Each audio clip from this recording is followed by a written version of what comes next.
All right, we're possibly rolling. Possibly. What? I don't know. Possibly. What? Yep. Looks like we got there. We're here. Oh my We goodness. made it. We're here. I don't know where we started from, but we're here. All right, Bad Publicity back with Part two, part two. I was trying to think of a different way to say it. the continuation. I don't want to call it the deuce. I think we called something else the deuce before. The dose. Yeah. Bay. Part Bay. Part Bay. Part Bay. Oh my gosh. That means part B in a whole different language. Guys, welcome to the Flashpoint cycle recap in real time. We're live always, sometime after 10:30 Eastern on Thursdays. This time it's way after 10:30. Yeah. New Year's resolution was to get these to start on time. Hey, there's plenty of year left. I was just gonna say the same thing, right? Plenty of year left. So we wrapped up the corporation last week. We figured out where they stand. They are in pretty rough shape, looking to go into Terminal Directive and Red Sands. But there's some good cards and there's some hope. There's some dreams. There's some has-beens. There's some wannabes. So let's take a look at the runner side now, guys. Let's jump right into it, as my pal Philly D says. Oh my god. Nice. Off the top, Shaper. Whoa, off the top Shaper. Yeah. Wow. Where Man. where are we sitting here in Shaper world? So who wants to throw their so I guess the idea is top two cards each faction, right? Yeah, The top same two, thing? some honorable mentions. Some might go more, some might go less. I don't want This to is just I don't want to spoil it. yeah, and this is just kind of factoring in Flashpoint as a whole based on, games in the meta, things that we've seen, decks that have been getting popular, what cards that we feel in each faction that kind of had the biggest impact. Had ripples in the pond, if you will. Mm. Yeah. All right, since I kept talking, I guess I'll throw mine out first. So my two for Shaper Just is give one first. okay. Easy. Smoke. Oh, I picked an ID. going with right from an ID first. I'm Is that your number? starting with Is an that ID. your top? Yes. Oh. Yeah, she'd be my top one. I mean, she's just awesome. Like, she's got everything good going for her. You get a reoccurring stealth credit. She didn't get hit with the influence penalty. Yeah. Like, she's awesome. Oh. And especially since I just watched a deck win a store champ last weekend. She's got teeth. Can play. So she's solid, man. There's a lot of fun stuff you can do with her.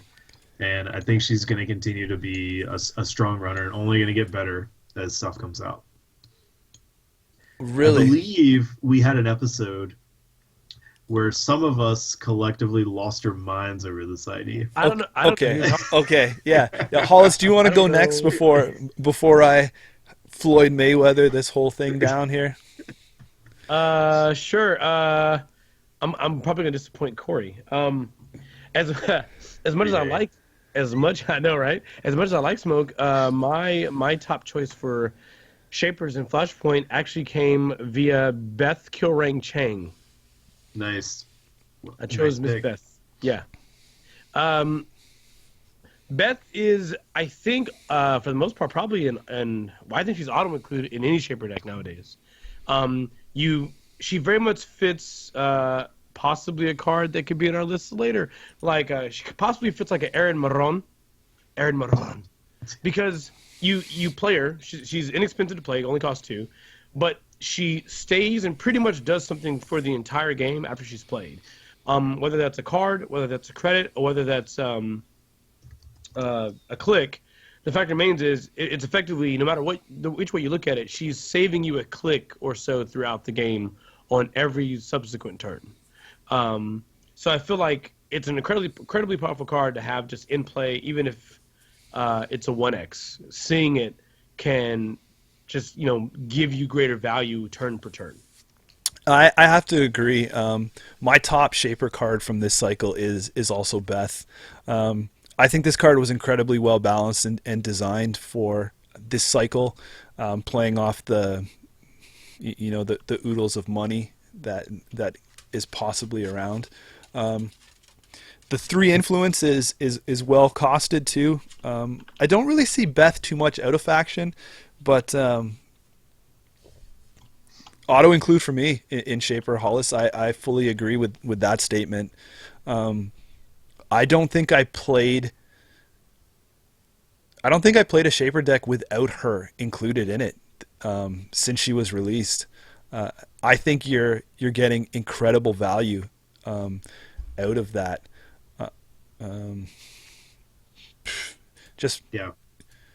Corey, any thoughts on that? Or are you going to say that maybe was your number 2? Or it definitely was my number 2.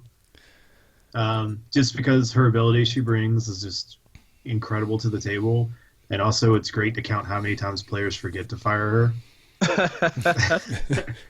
So that's always fun when you're watching streams and everything. You're just like, no, Beth. You didn't, Beth. Yeah, especially when you're getting up to the the click level value where it's imperative that you're taking her abilities there, right? But even those dollars at the early game, if you can get Beth on the table early, oh man, it's so good. And I even like this experimenting with different Atom builds. I know Chris used this in his Atom build and as a one of. So you're looking at one of the mini factions spending 3 influence. That's how good this card is. I agree. No, I totally agree. I feel like it being 3 influence definitely makes it very difficult to want to fit into a lot of decks because the runners just have so many other great card includes. But anytime Beth, you can get Beth in your deck it's an incredibly advantageous card. I don't know. I really think. Does anyone do a rundown of her abilities real quick? Do you remember? Do you remember everything she does? This is why she's great. She has so many things. 5 to 9, it's a credit. Okay, if the corp has 5 to 9 credits, you're getting a credit. Okay, go on. If it's 10 to 14, you're going to draw a card. Okay, all right. Right? But wait. If the corp has 15 credits at least when your turn begins, you're going to gain a click. Value. Sorry. Yeah. Right. I don't think, and I don't think there's a time when Corp's not playing that poor. So yeah, 100% your value. You're getting your 2 credits back immensely in this. Man, you're getting it's like a free Temujin run. Especially from 10 and up, right? So the cost is there. But I'll tell you, Shapers on a whole. So you did say that some of us got so hyped up for this cycle, but overall, I was disappointed in what Shapers brought to the table this round. I don't want to put it lightly, but I probably lost my shit like everyone else did when Smoke was spoiled. I was so pumped for her. Excuse me. Don't hold that cough against me on audio. Didn't mute my mic. Didn't really turn out the way I thought it was going to be. I thought this cycle was so based on giving stealth support, and it didn't really expand on anything else for Shaper. Yeah, we'll see what else comes down the pipe. I feel like this is a big issue is that while Shaper was getting some really cool tools, Anarch was still getting good cards, and Anarch was already top of the pile, and you just keep giving them more good cards. It's going to be hard for them to want to step down from the top of that mountain. Yeah, and I think it's just from like that from the deck building perspective, right? Like this cycle, if you didn't want to play, if you wanted to play with the new cards, it had to be stealth. Right. Well, I'm talking about in Shaper, in like some, obviously Beth was pulled out and did a whole bunch of other stuff, but like name some other popular Shaper cards that are worth it. they came out in Flashpoint. Yeah, right. Like I mean, my honorable mention was Netmerker. so yeah, right. And But still. I had Netmerker on my honorable mention one, but again, that's like, yeah, that's plays back into stealth. So everything kind of related But to. you can use the credits on Netmerker for anything. Right. For what? For anything. So Alright. you need to spend it to trash that. To trash something, you need to spend it to fire a mid-run ability. You need to spend it to tip the pizza delivery guy. You can do whatever you want with those credits. Yeah, baby. So Yeah.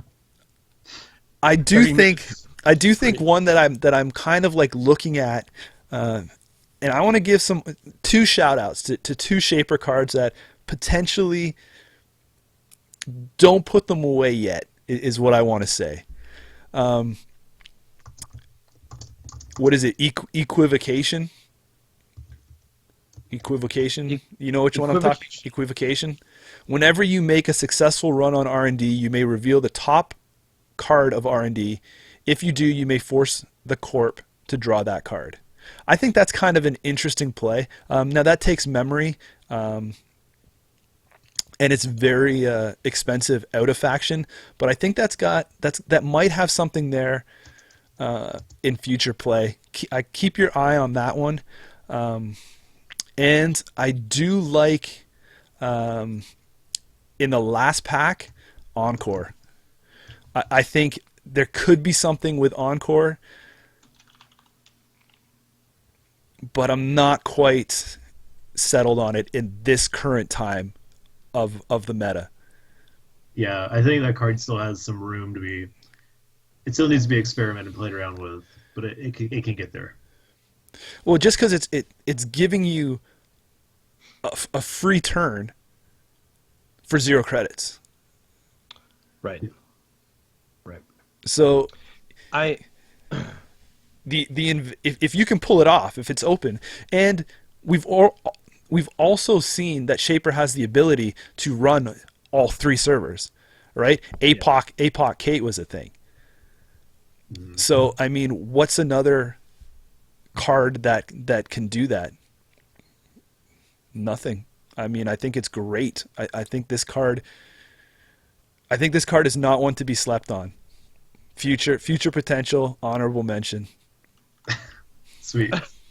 I like just overall to kind of just discussing Shaper in general. Shaper in general. I am disappointed with a few of the options presented in the pack. Like for example, we look at like Blackstone. Like so, Blackstone is the barrier breaker in Shaper. It's not fantastic, but then again, like for a while, Shaper very much was relying on like Lady, where it was limited by counters, but it was so efficient that was almost a non-issue for the most part. In the current meta, you see so few barriers still. I feel like it's that really hasn't changed very much. It's basically either they can go with Lady if they want to, or they can go ahead and influencing cards like Paperclip or Corroder, since they're going to be using clone chips anyway. The other one that is in that same boat, like for example, one of the cards I took an issue with in Shaper in this set was like Fox, where it seems clearly worse than Dagger, which is a problem because Dagger came in creation to control, which means that it won't rotate.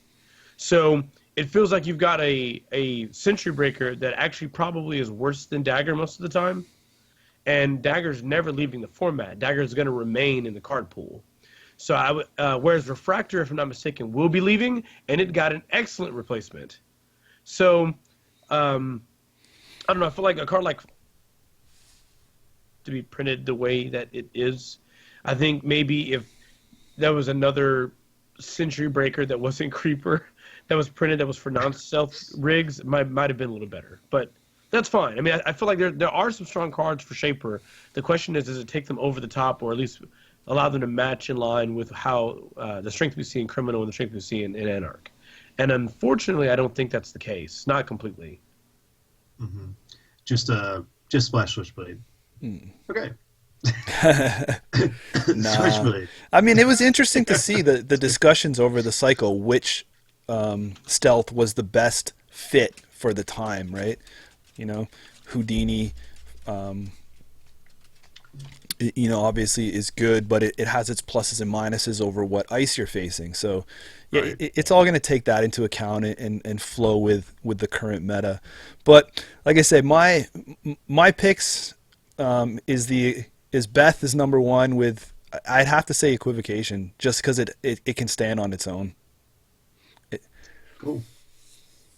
I know that might not be the popular pick. Netmerker might be the fans' pick, but I think that's too dependent if you're living in a stealth world. You guys have anything else to say about where Shaper lies? No. All right, let's move down to blue. Let's get to Criminal. Anyone want to start this off? Oh boy. Or do you want me to go first? I'll take it. I'll go ahead and do my 2 picks right now. All right. I put the top card to Mugen Contract. Second pick, Aaron May Aaron.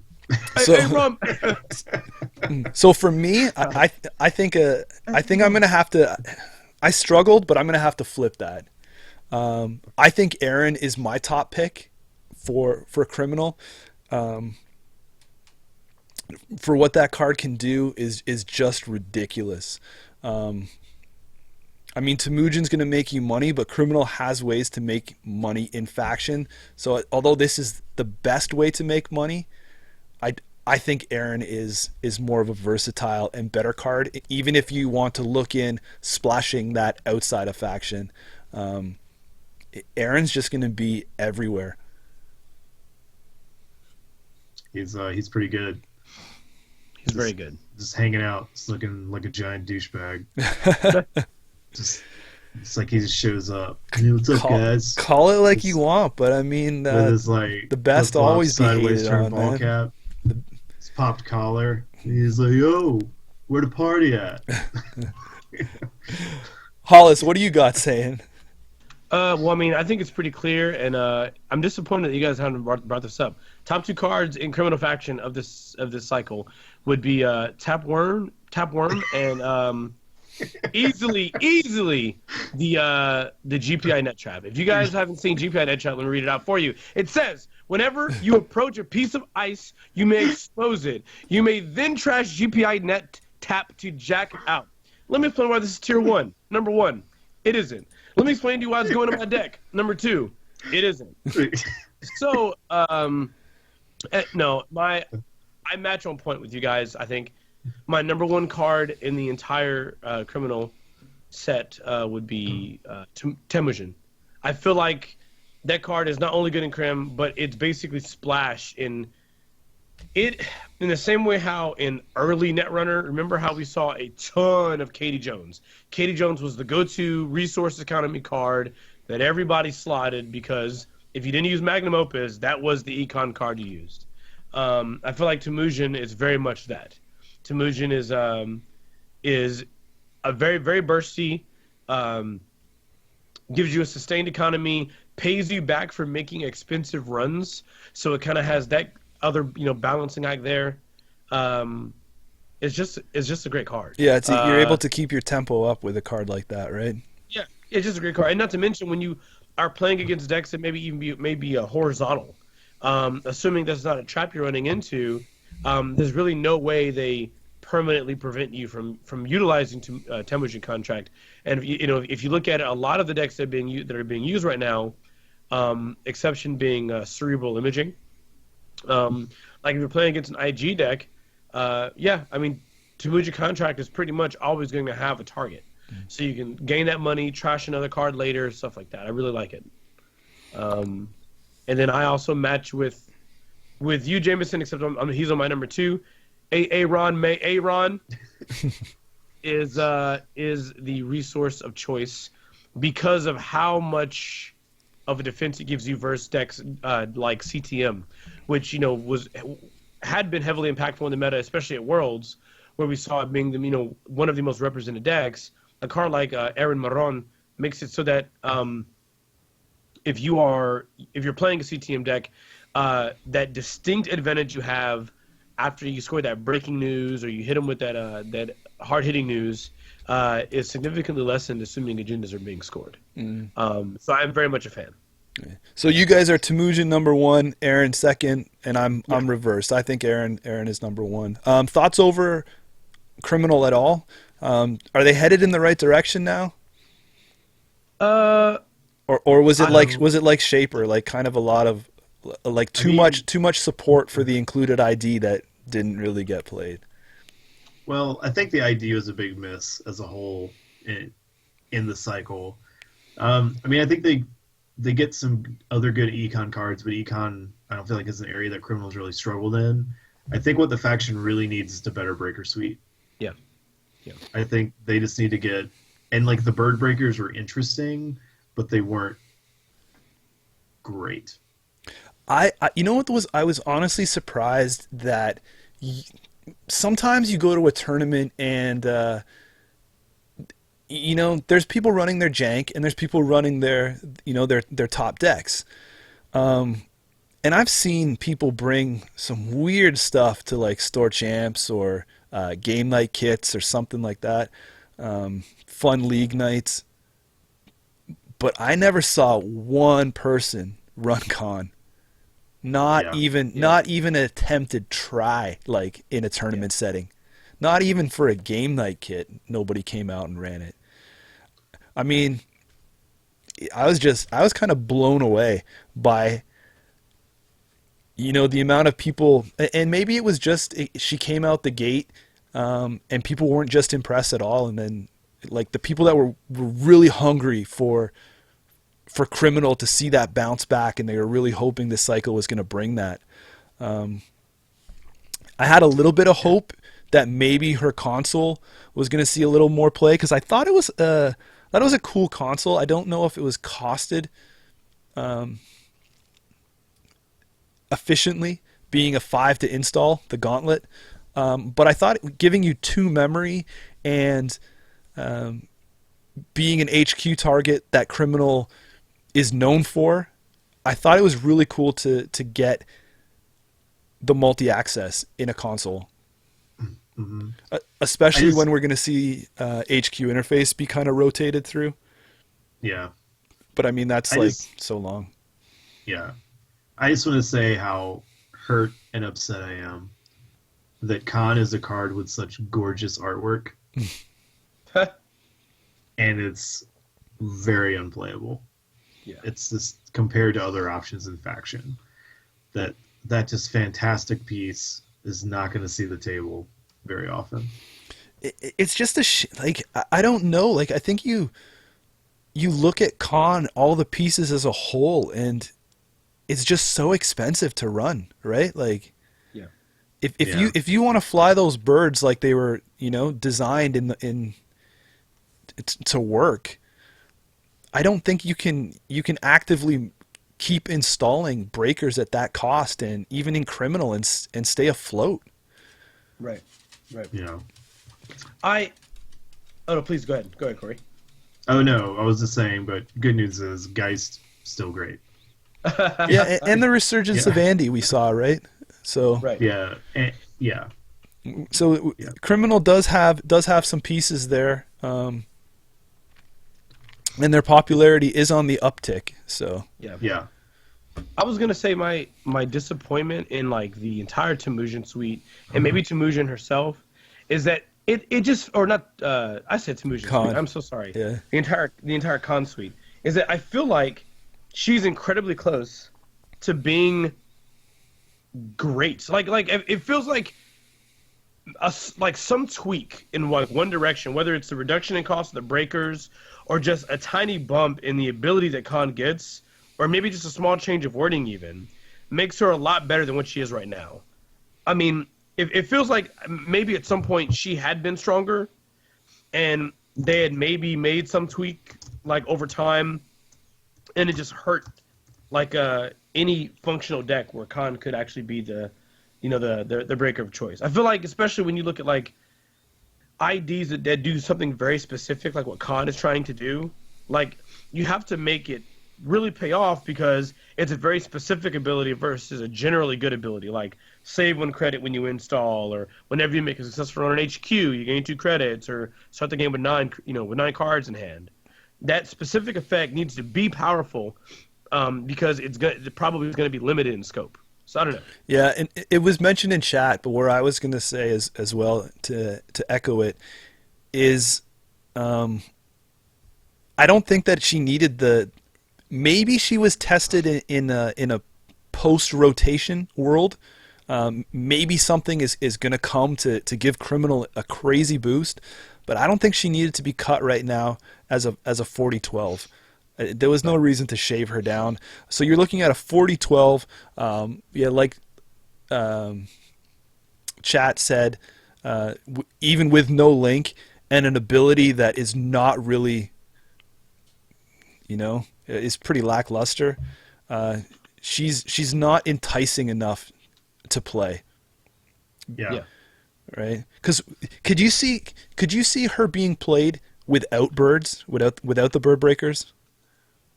No. Yeah, I mean, like, is there any reason to go down that path right now? Then what would you use to consistently fire her ability?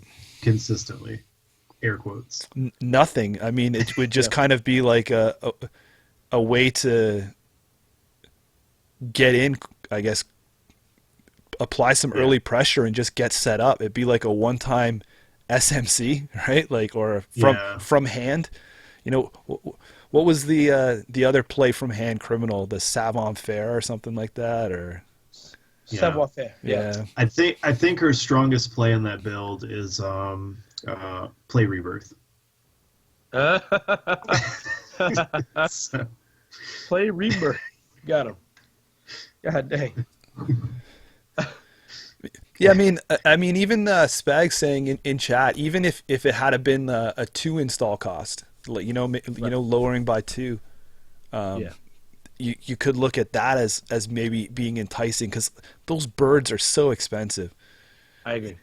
I totally agree. It takes a lot to have some birds. And like even 2 would have been a bit more reasonable, because like that secondary, like that, the extra ability on all those birds that let you derez, like that seems not bad, but when the cost to put them in play and a break are expensive, now they're not that attractive. Yeah.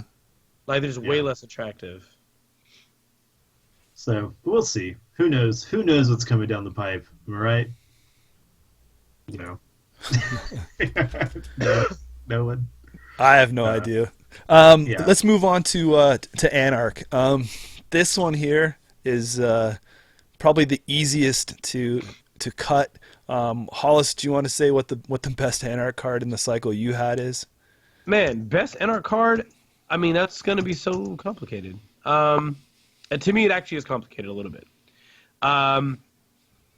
This is one of the few, ways that there were even like a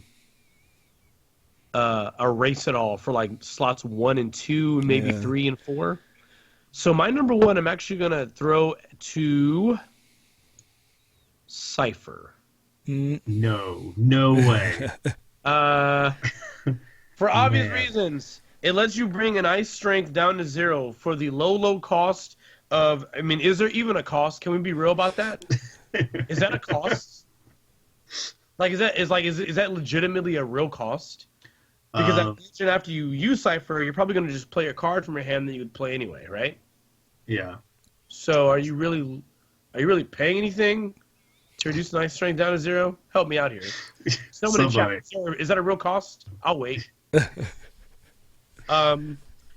I mean, it is a big tempo hit. 5 credits is a sizable tempo hit for the runner. You're so serious with the look on your face right now. I don't want to disagree. I'm scared to.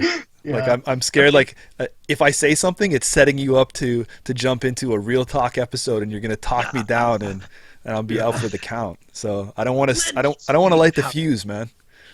It's good. It's a good card. Like no one sees Cypher and they go, "Oh, garbage card." Like no, it's clearly a good card. My number 2, however, is a toss-up between a few cards, but I have to just choose. Honestly, I have to just choose Paperclip. Good pick. Yeah. See, I don't want to choose it anymore. It doesn't matter. Go ahead. Go without me. no, well, so me looking at this cycle from an Anarch thing, this was the hardest for me to pick. Like I had less of a challenge picking Aaron over Temujin than I did with Anarch. Anarch was such a hard one to give top spot, and the reason for that is because I felt there was certain cards in Anarch that defined the way the game is being played and defined the way that you had to build your corp decks against it, right? I think I know where you're going. Sorry. Right? So you look at you look at Rumor Mill. When Rumor Mill came out, totally changed the game. I agree. Hashtag rip Georgia Emelov. Yeah. Yeah. Right, but one of the biggest and auto includes that we've ever seen, Jackson Howard, all of a sudden, changes the game for Jackson. It does. Correct. I agree. Totally agree. Right? You have Paperclip, totally changes the game for the sake of you don't even have to be holding this card anymore. Right? And it was the most efficient one out of the the 3 breakers The trash breakers. Yeah, the trash breakers that came out. I was trying to think, was there a cool name that people gave them over this cycle? But I guess, yeah, the trash breakers. Being able to just pop this thing out, right? Like, you couldn't even play a damage deck, kill it, and then, like you used to, and then put up a barrier and then just bomb stuff out behind it. Like the only way to significantly impact Paperclip was to get it removed from the game. But now you're building your deck in a certain way to defend against one card. But that's how, people's minds needed to be, right? If you lost track for a moment and you didn't realize Paperclip was discarded, or you didn't check it, or it was like early in the game they ditched it, and you tried to set up a play, you can be surprised later on and caught off guard and lose a game because of it. And then obviously Cypher, I think we're just coming into, obviously it came out in the last pack, about how Cypher is going to change the game, and how dominant this is going to be as an Anarch console. So putting those as what is the best one, when each one of those really is going to bring a huge impact, if it hasn't already, to play style. I mean, Paperclip is already being used out of faction. So, yep. I mean, does that make it better because it's more versatile? Rumor Mill already being used out of faction, does that bump that up even more? Cypher, I'm seeing some people experiment with it out of faction, but I mean, all the rest of the tools that you need to support that are going to be in Anarch. So it might take a lot to move that out, but each one, I don't know what number 1 is, man. I can't make a choice. Well, I made a choice.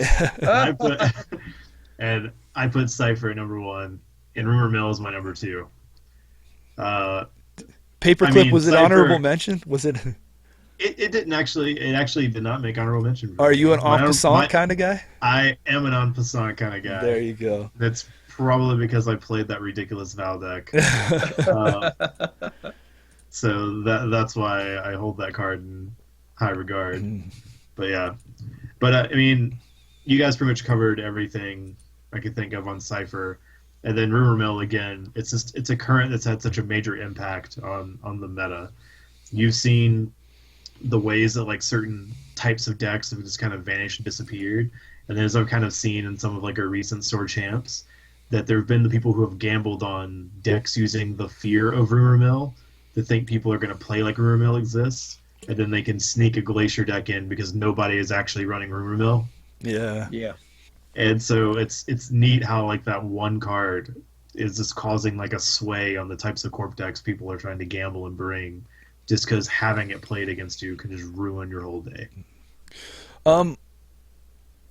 So if I am allowed to cheat and all three of those cards tie for number one for me, I could say that my honorable mention one is as a support card, not as an ID. I think Omar is an interesting piece here. In the faction that has so much versatility in their IDs and is technically the rebirthing faction, it was not uncommon to see people start a game and rebirth into Omar at the end to finish it. Oh yeah, I mean, absolutely agree. He's a fantastic rebirth target.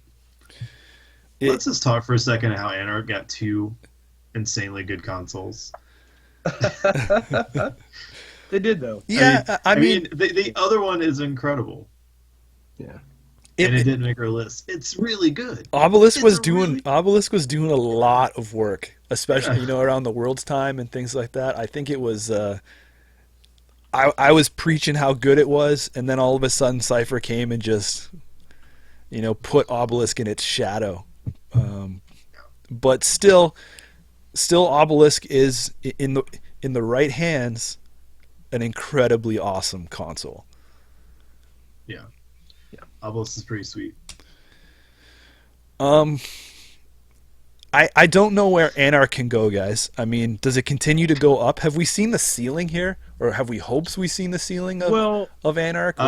Well, we thought we did, but then they just reduced its strength to 0 and killed it, and they're just gonna keep going. There's a. Oh no, go ahead. No, I don't know. I feel like maybe you need to pivot with the faction and go a different direction or try something else. Please stop printing ice instruction cards. Like, please. Please. No more. Stop. Please. just don't do it. If there's someone out there who's a playtester and it's in your pod and you see it, stop. Stop. Stop the insanity. I think another issue, I mean, granted, I know it's not out of this cycle, but another issue that's helped Anarch retain its strength is that as the meta for the corp side moved more to their entire game depending on assets and upgrades, Wizard has just maintained a very strong economic strength. When you have an ID that basically translates to gain 3 credits per turn to trash things, and the corp meta depends on, trashable things.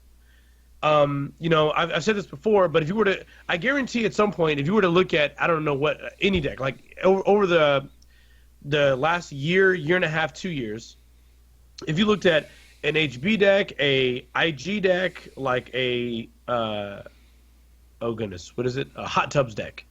Like, I guarantee if you were to count how many credits you saved because of Wizard at the end of that game, the number's got to be like over 50. Yeah. Like when you look at it, you got to be like, I saved over 50 credits in the game.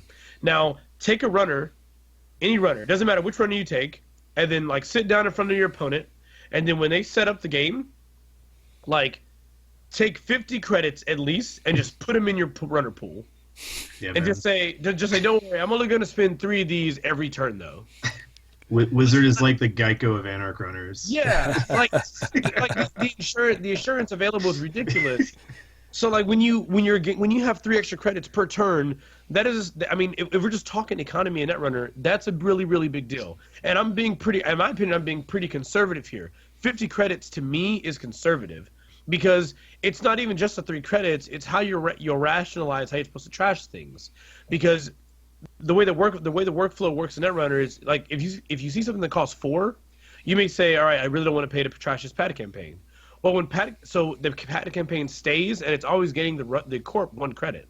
When you're rationalizing as a runner, Well, now it only costs me 1 credit. So now I'm saving 3 credits in the trash, but I'm preventing the corp from always getting 1. The swing there gets absurd. Like, Live in the now, man. Can't you use NASX as your example? Gotta go I say don't know. pad Like, campaign. yeah, I don't know. Like the point, it's just so it's like Wizard himself is very very powerful, and then when you take that incredibly powerful ID, and then the cards like Eddie Kim, which means that if they're not even using assets, they're using all ops, he can trash operations, and then you basically get a suite that kills ice. Come on, what do you think will happen? Yeah. What do you think will be the outcome when you're trashing the corp's resources consistently, and you get to kill their ice? Like, it's Yeah. expected. I really hope we see Anarch take a different direction. Like, stop going down this path. Find a different area to focus in on that faction. Yeah. Like, yeah, I don't know. You can play around with like tag me stuff. You can play around with, I don't know. Go crazy, but stop with ice destruction. We got it. They're good at But it. it's so strange, right? Like there's still so many amazing cards. Like Anarch has so many top tier cards that you have to cut top tier cards. Right? Yeah. Like I think Imp was a powerful card, and it still is if you're not wizarding, right? But Yeah. that doesn't really see much play anymore. Yeah, true.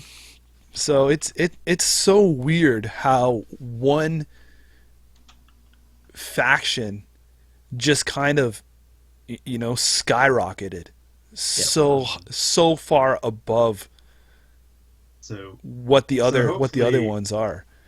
So hopefully things like TD and some are helps to kind of bring that in line. We'll see, but yeah, Yeah, I want to see another runner faction get on a crazy rise. Tone the Anarch down, just tone it down. well, where's the hope lie, Corey? In Shaper? Who knows, man? It's a crazy world we live in. Well, what's coming out in the box? Criminal. It's Criminal and Shaper, I believe, So, right? so that's what I'm saying. Is the hope lying with Shaper, or because I don't know if my I hope- faith is in Steve Cambridge. Yeah. Well, I guess we have to put it on Shaper. Shaper, 2017. Shaper 2017. Shaper 2017. We'll see. Or Yeah. why can't we just be mini factions 2017? Shaper 2017. Oh man, So, kicking we man. can mini faction 2018. How about I'll hold you to it. that? This is like a trap right here, man. Yeah. I don't forget. Yeah, that's everything we can say about Anarch. Moving into neutral, Hollis, what does our neutral landscape look like? Honestly, it's kind of bleak. Yeah. No. Yeah. So it's like 6 cards for runner, like Yeah. 6, 7 cards. Yeah. Pretty slim. Not many at all. But I consulted the the crowd, and the results are in. I lied. I didn't consult any crowd. I just do some darts and whatever Lennon knows what I chose. You just called your mom. Pretty much. What do you think about this choice? And she was like, I think the third one. I was like, all right, okay, cool. So my choice number one is peace in our time. Really? It's peace. It's peace in our time. It is. I concur with Hollis's number 1 pick. Ha! Yeah. Ha! Peace in our time. It's a super powerful card for the runner, and it has a very interesting scenario it puts the game at. Because on the corp side, the corp being at 10? Yeah, the corp being at 10 credits, or in general just gaining 5 is kind of significant. Let Like, me that's a big just deal. let me just break peace in our time down. Oh yeah. For those Okay. people that don't want to, or they're in the car and they can't, look it up on their phone. Be safe. It's a 1 cost, 1 influence. Play only as the first click, and only if the corp scored no agendas during his or her last turn. Gain 10 credits, the corp gains 5. You cannot initiate any runs this turn. I mean, that's a lot crammed into one card here for, you know, caveats and, you know, Yeah. abilities and when you can play it, when you can't play it. Yes. And it's still number one, eh? That's It's the sheer power level. Like, I mean, so yeah, turn 1 as the runner. So the corp does all whatever things are gonna do, and like turn 1, you can basically go, I gain 10. So now any card in my hand is playable. I can play the Liberated. I can play the Temujin. Now I can't use Temujin, but I can play Liberated. I can play my Cypher or this Belkior Ring Chang, and like automatically these cards work really well because of Peace in Our Time. You're not quite to Monolith yet, though, but... Yeah, you're right. Right. God, Monolith. Really? Now... Shaper 2017. Shaper 2017? But also what I like about Peace in Our Time is the fact that, like, for, like, runners like Andy, it may not immediately be obviously useful in Andy, but, like, Andy often doesn't run on their first turn. And if they do run on their first turn, it's because they're utilizing cards like Dirty Laundry. Now, Dirty Laundry is not a bad card. You can use, obviously, if the server's open, you get the option to like get that, get extra accesses. But I feel like opening as Andy, something that's also really attractive to do is play a card like Peace in Our Time, and because you have so many cards in your hand, just play the cards in your hand out as you need. So, or I guess immediately, there's no delay.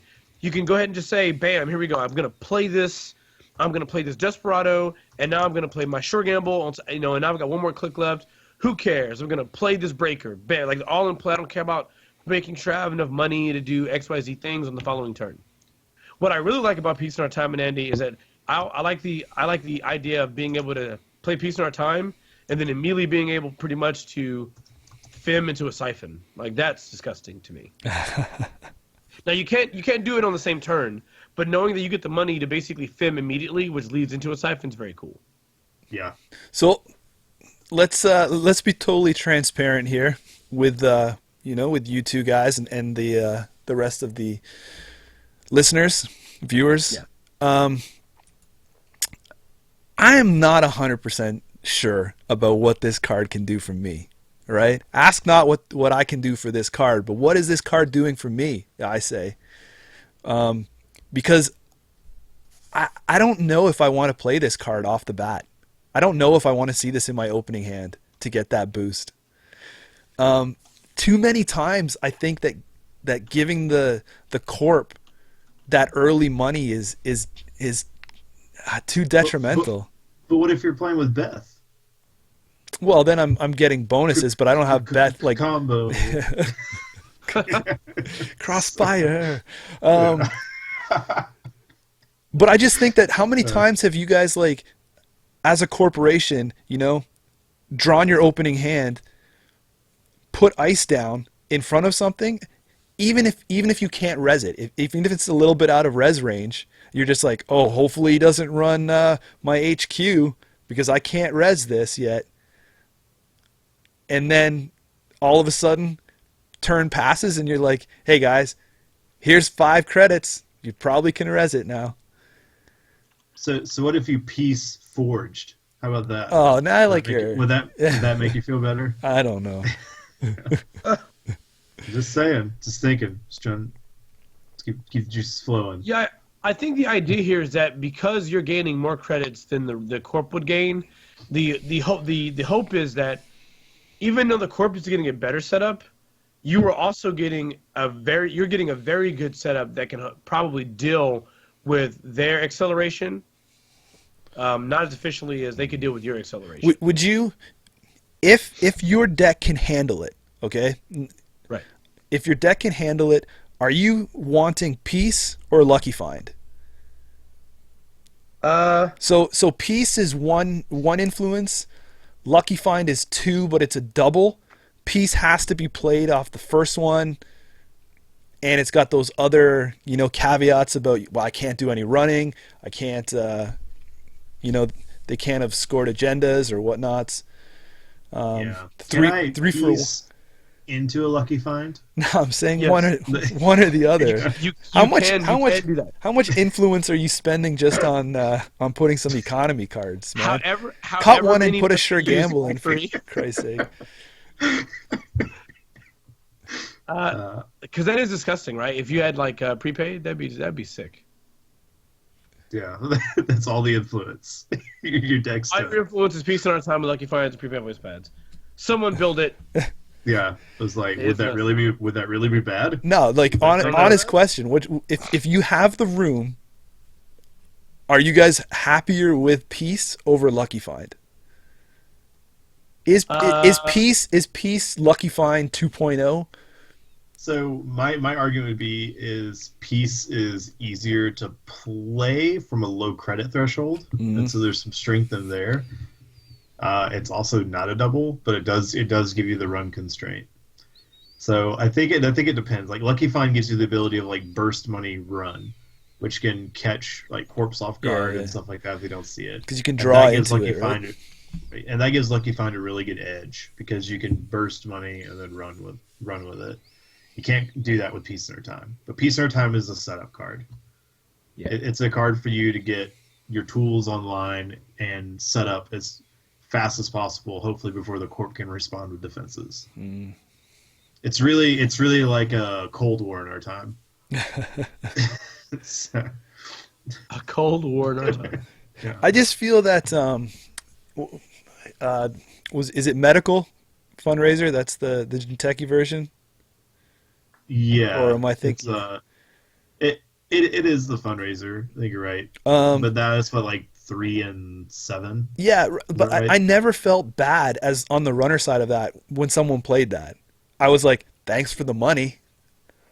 Well, I think the difference here is that like with medical research fundraiser, like the disparity wasn't so large, and like that kind of tells you something. Like, so on the corp side, if I gain 5 but you gain 3, that's not fantastic that's not fantastic for you as the corp. So now you just like look at that and if that's not bad for the runner as you hope it is, right? You gaining 5 for them getting 3 seems kind of bad. Imagine how bad the corp gaining 5 but the runner getting 10 is, or 9 is. So like basically, is it better to give the corp money, or is it better to give the runner money? I think it's actually better. I think it's better to give the corp money. Yeah. No. Yeah.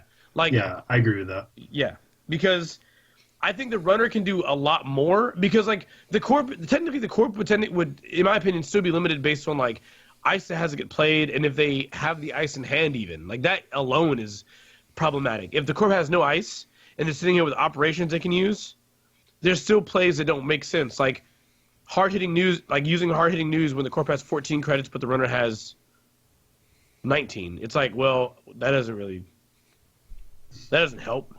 Like, he gave me money, but I can't really do anything with this. Or having like the 1x biotic labor, but you have a 4-2 in hand, not a 3-2. Yeah. It's like, well, this isn't really doing anything. Like, yeah, I'm gonna res my ice, but. And then I think, again, I hate to say this. This is especially what makes it worse for the corp in this meta. It is. Oh my goodness! It is knowing that ice dies. It's knowing that okay, hey, take all this money. Like on the runner side, it's like take all this money. Perfect. I'll res this Heimdall 2 I never res. Oh, that's really really good. 0 strength. Dead. Or I'm just gonna blackmail anyway. Cause like, I don't need. You're not gonna be able to res your ice. I think to throw out the stuff, or to move on, throw out my pick.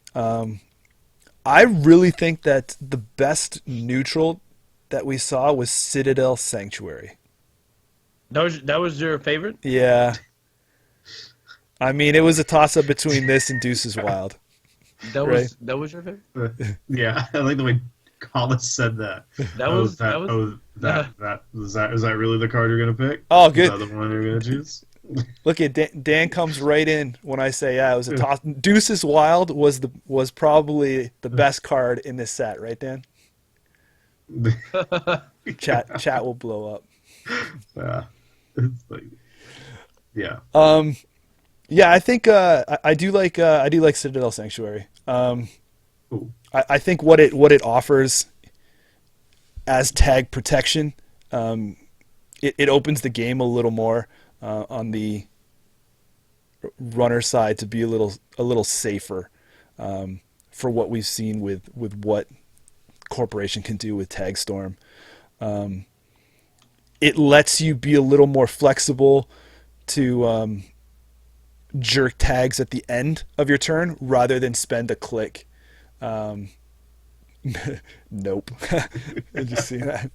Yeah. It lets you be a little more flexible, juking tags off click at the end of your turn, so you're not wasting it. It does have to go through a trace though, so hopefully you're not outmoneyed. Right. But we'll see.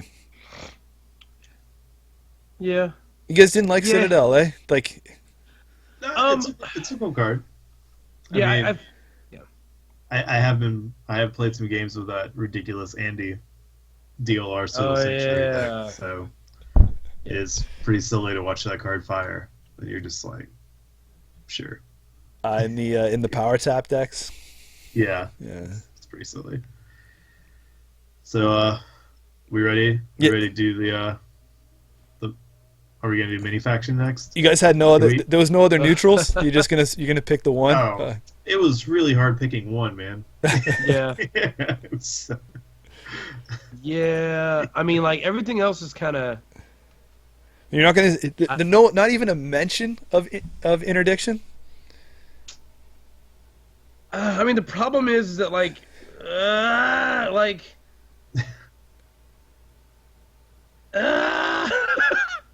it's not very great. Excuse me. Sorry, by the way. Yeah, I don't think it's very great. Yeah, you don't think it's a quick non-influence rumor mill? Okay, well, since we're at this point, since we're here, I will say there was a card I was disappointed in that I was hoping would make more sense. Are you saying is this tied in with interdiction? Nope, not at all. Spags' comment: if you think interdiction is bad, you're bad. There, I'm glad I've got some love for interdiction coming in right now. I just don't like. I don't know. I just don't see it. Like. It's a one like cost current. Yeah, but it's like one of those things where it's like, sure, like it may not be bad, but like I'm not seeing it in like any decks, so it makes me like my opinion of it is going to be jaded because I'm like, it's not in any decks.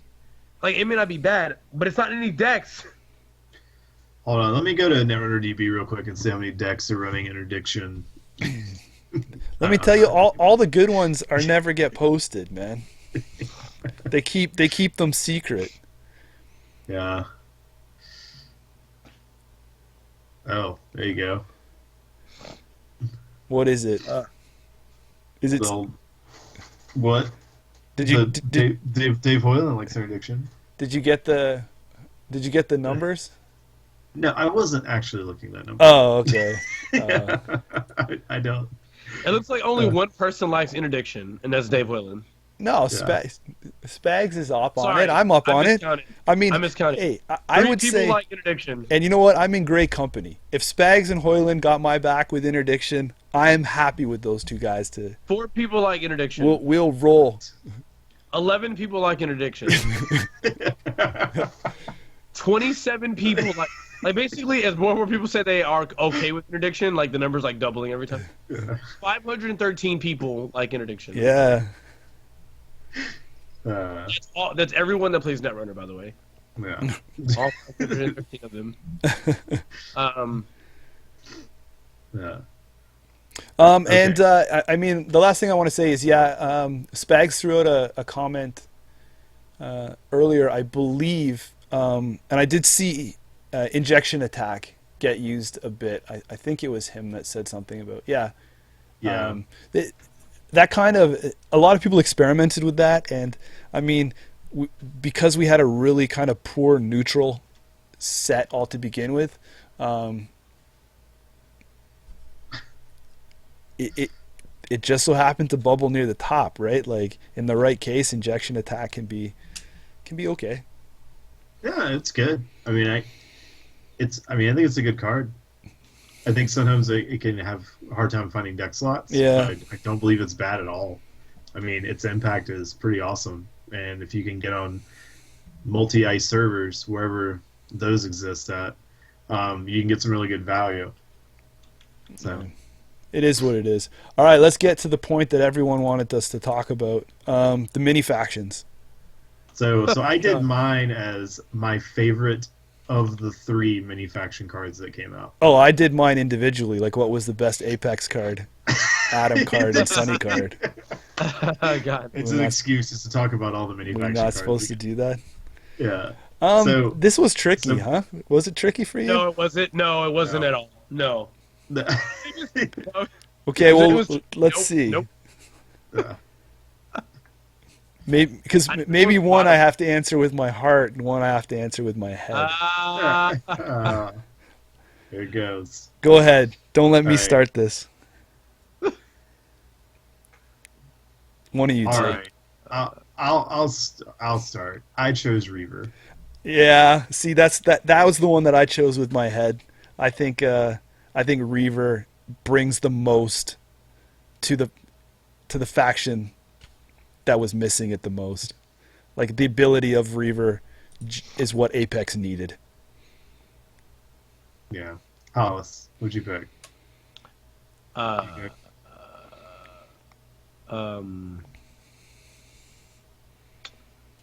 So like, so Adam has a really bad directive. Yeah. What? And you get the option of not using that bad directive. Was there one? Yeah. Was there something spoiled that I don't know about? Which one's bad? It's whatever. It's whatever directive requires you to play Public Sympathy, or Skulljack. Oh yeah, that's a pretty bad directive. Whichever directive requires you to play one of those cards, that's the directive that I want you to take out and put in Find the Truth. No, man, you got to play with all of them. No. Please, no. Please. I like how none of us chose Paycheck because, you're talking about safety first, right? Your maximum hand size is reduced by 2. Yeah. Yeah. Find the Truth is it's good, but you see, Find the Truth is the one that I use the most, and that's the one that I want to say it's the best. But I don't think I think Find the Truth was the icing on the Adam cupcake. I don't think he needed that. It does help save in his click compression, for he's able to make only an R&D run when he so needs it. So he's not wasting time getting in there. Because if you have the, run first click one, then you're losing out. But Find the Truth is just, like I say, it's just such a sweet addition on top of what Adam has available to him. Reaver was needed in Apex. yeah, Reaver's a pretty sweet card. I mean, I think there's a lot of really cool things you can use to abuse and take advantage of it, but it just plays into his play style. So Find the Truth is great. Like, I think it's a really good card. And it's awesome for Adam. But Reaver is just like, it's a really good help to start pushing Apex in the right direction. I think that Sunny's card just, I think it was the worst of the 3. I don't think that she absolutely needed it. I think it was just, again, thrown in, and I don't even know if it being used. To be honest with you, why are you guys smiling? Because I'm just waiting for someone to be like, "Oh, I'm using this paycheck card. It's my favorite." No, but yeah, it's just compared between the three. I haven't seen it played a lot, even though I don't really see a whole lot of Sunny decks. But the ones I have seen haven't been running that current. But the other mini faction cards I've seen played in decks that are repping that mini faction. I haven't seen another day, another paycheck used. Yeah. Maybe that's just the shelter life that I live in. On the other side of the border here. Yeah. Yeah. But I don't know.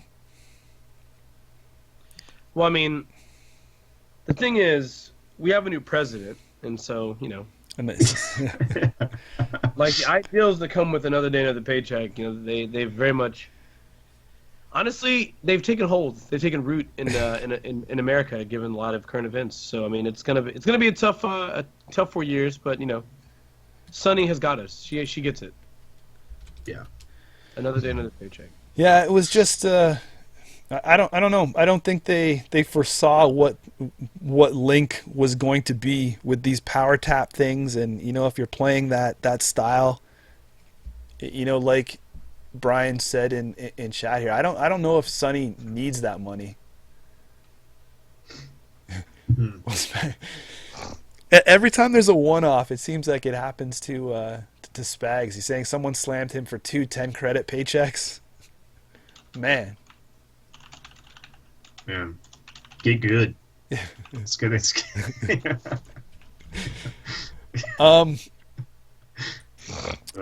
That's a wrap on the cards, guys. Anything else you want to say about this cycle in general? For Runner? Yeah. Yeah.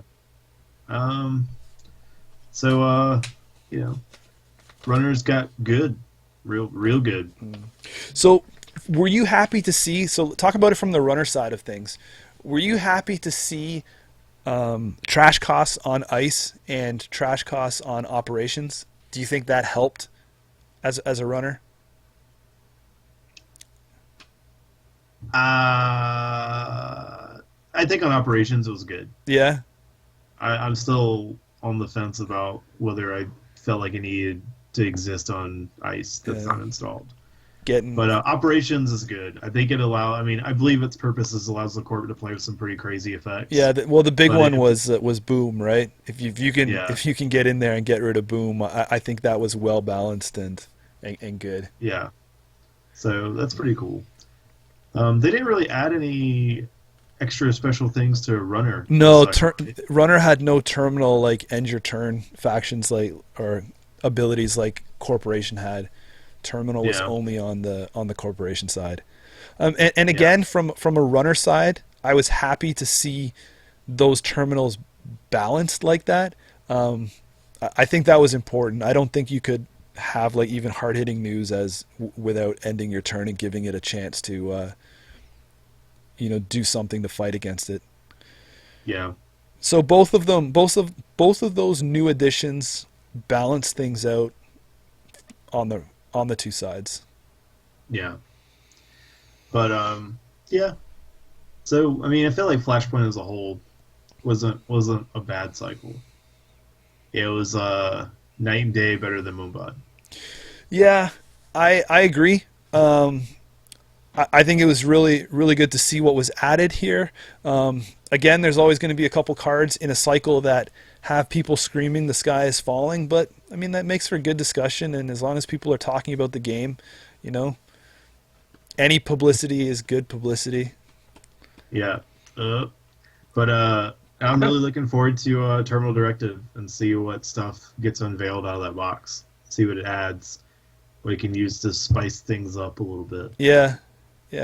I do think that I really do hope that we see more of a power balance, right? Like get the pies to be a little more even across the board. I think that's one thing that this game is struggling with, is balancing the power of each faction evenly. Like it doesn't have to be totally like one third, one third, one third across the board for runners, or quarters on the corporation side.